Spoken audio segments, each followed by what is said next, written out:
Hello guys, HM Sonu কিচেনে আপনাদেরকে স্বাগত। আমি এখানে নিয়ে এসেছি বক ফুলের পকোড়া। তো পকোড়াটি আমি কিভাবে তৈরি করি আপনারা দেখুন। এটি কিন্তু খেতে অনেকটা ক্রিস্পি হয় আর মচমচে হয়। সকাল বিকাল ও সন্ধ্যার নাস্তা হিসেবেও আপনারা খেতে পারবেন। এখানে আমি বক ফুল ভালো করে পরিষ্কার করে ধুয়ে নিয়েছি, আর এর মধ্যে একটা শক্ত আবরণ থাকে, এটা ভালো করে কেটে নিতে হবে, নইলে কিন্তু তিতো তিতো ভাব থেকে যাবে। আর এটা আমি কিভাবে তৈরি করি আপনারা দেখুন। খুবই কম সময়ে ঘরে থাকা উপকরণ দিয়েই এই পকোড়া বানিয়ে নিতে পারবেন। প্রথমেই আমি এখানে একটি খালি পাত্র নিয়েছি, আর এই যে বাটিটা দেখতে পাচ্ছেন, এই বাটি মেগারে আমি 2 বাটি বেসম দিয়ে দেব। মেপে মেপে আমি নিয়েছি 2 বাটি বেসম। এখানে বেসম আছে 150 গ্রামের মতো বেসম। এর মধ্যে আমি কিছু মশলার ইনগ্রিডিয়েন্টস দিয়ে দেব। জিরের গুঁড়ো, লঙ্কার গুঁড়ো। লঙ্কার গুঁড়োটা আপনাদের ঝাল অনুযায়ী বুঝে দেবেন। হাফ চা চামচ খাবার সোডা, 1 চা চামচ কর্নফ্লাওয়ার, হাফ চা চামচ চিনি। এবার এর মধ্যে পরিমাণ মতো পানি দিয়ে একটা ব্যাটার তৈরি করে নেব।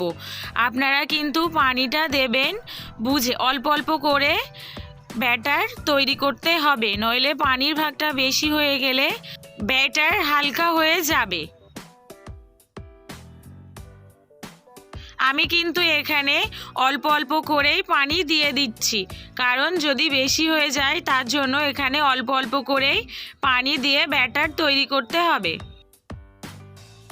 সব ইনগ্রিডিয়েন্টসগুলো একটু মিশিয়ে নিয়ে এবার আমি এর মধ্যে দিয়ে দেব স্বাদ মতো নুন আর 1 চামচ হলুদ। হলুদটা আমি কিন্তু এখানে দিচ্ছি কালারের জন্য। এবার আমি এর মধ্যে দিয়ে দেব লেবু। লেবুটা আপনারা দিতেও পারেন, নাও দিতে পারেন। এখানে লেবুটা খাওয়ার টেস্টটা ভালো হওয়ার জন্য আমি এখানে দিয়ে দিচ্ছি। গাইস, ব্যাটারটি ঘন হয়ে গেছে, তার জন্য এখানে একটু পানি দিয়ে ব্যাটারটি হালকা করে নেব।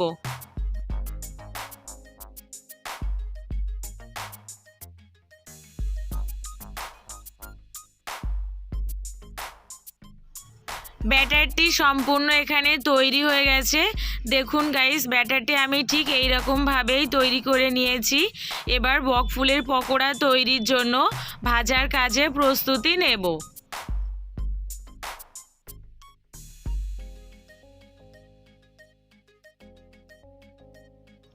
গ্যাসের উপরে ফ্রাই প্যান বসিয়ে দিয়েছি। এবার এর মধ্যে আমি তেল ঢেলে দেব। তেলটি গরম হওয়া পর্যন্ত অপেক্ষা করব। তেল এখানে সম্পূর্ণ গরম হয়ে গেছে। এবার আমি এর মধ্যে একে একে পকোড়াগুলো ভেজে নেব।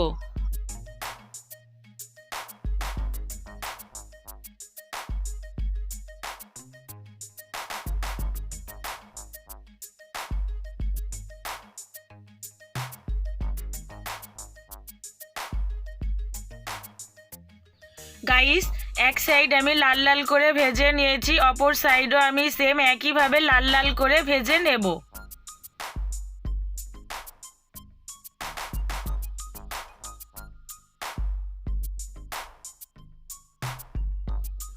দুই সাইডেই বেশ ভালো করে আমার ভাজা কমপ্লিট হয়ে গেছে। এবার আমি একটি পাত্রে তুলে নেব।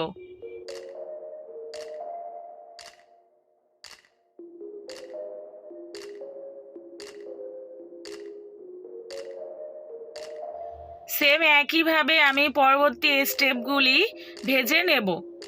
মিডিয়াম টু লো ফ্লেমে রেখে ভাজতে হবে।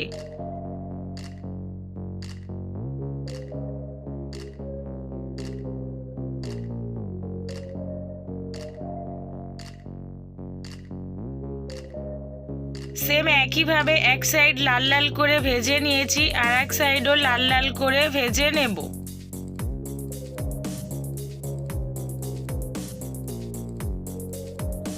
দুই সাইডই সম্পূর্ণ ভাজা কমপ্লিট। আবারও একটি পাত্রে তুলে নেব।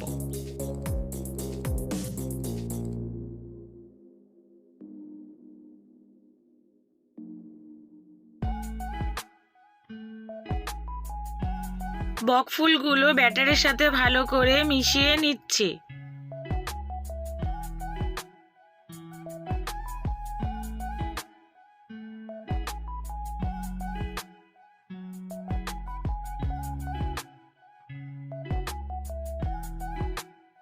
গাইস, একবার হলেও অনুরোধ রইল, আপনারাও বাড়িতে এটি ট্রাই করে খেয়ে দেখবেন, আশা করি ভালো লাগবে। বক ফুলের পকোড়াটি খেতে কিন্তু অসাধারণ হয়।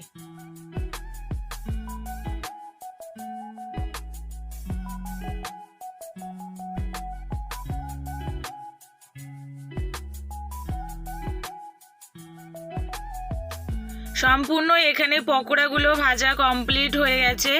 আবারও একটি পাত্রে তুলে নিচ্ছি।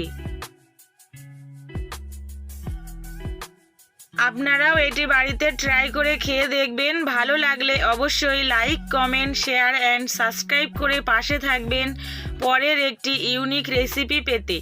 সবাই ভালো থাকবেন, সুস্থ থাকবেন।